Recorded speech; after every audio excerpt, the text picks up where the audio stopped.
Scott McLean is on the ground for us in Lviv, where missiles fell earlier. Scott, you're live on CNN. What was targeted?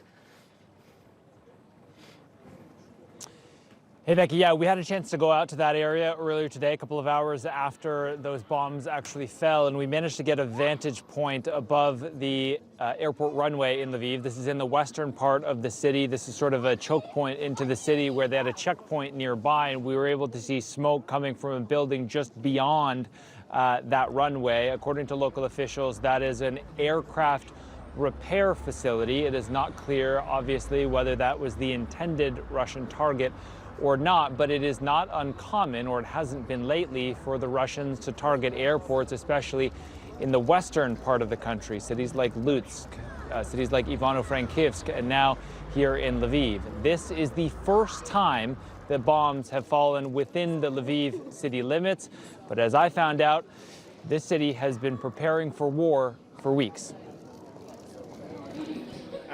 This is the kind of lesson that few people want to have to teach and fewer want to have to use in real life. It's basic first aid for a community coming to grips with the reality of war. I'm afraid because we are not prepared. I am not a professional soldier, but I understand it is better to meet the enemy being prepared and with the right skills. Dr. Robert Lim is an American war veteran working with the Global Surgical and Medical Support Group. It's bringing medics, doctors, and surgeons to Ukraine to train civilians. It seems fun now, but these scenarios may soon become reality. Now you're going to get shot. Also, the civilian training held in a local gym attracts engineers, teachers, dancers, all kinds of professions and age groups, including high school students suddenly forced by the war to put their own plans on hold. I don't understand and know when I will in future study, because now it's a hard time and I don't know what can be tomorrow. Lim is teaching people battlefield survival skills, like how to apply a tourniquet or how to keep an injured person breathing.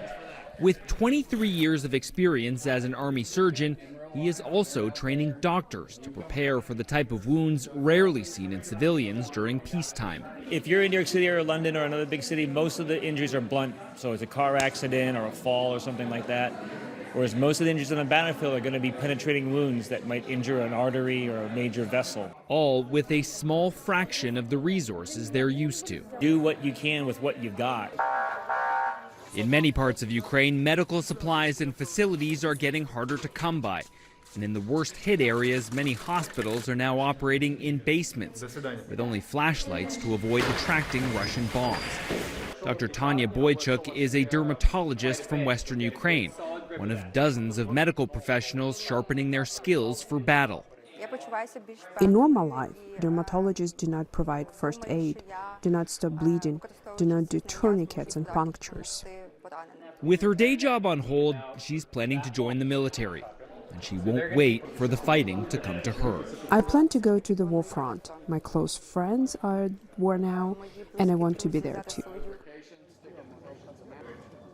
and speaking of putting things on hold, the Americans who are teaching those first aid courses to both ordinary civilians and to doctors, medics, and surgeons, they have put their lives on hold in the United States, their jobs, their wives, their kids, to come here for some, an indefinite period of time out of really a sense of duty. One other thing to mention quickly, Becky, and that's that, of course, Lviv has become a safe haven for, according to city officials, some 200,000 plus people. And what you're looking at here is a demonstration of each one of these strollers or buggies represents one child that's been killed since this conflict began, since this invasion began. And so the organizers who put this all together in support of displaced people say that they would very much like to keep it that way. The governor of this area said that this attack on Lviv shows that the Russians hold nothing sacred, not women, not children, not displaced people either. Becky? What a powerful reminder of the wanton loss of life of children there in this conflict. Thank you, Scott.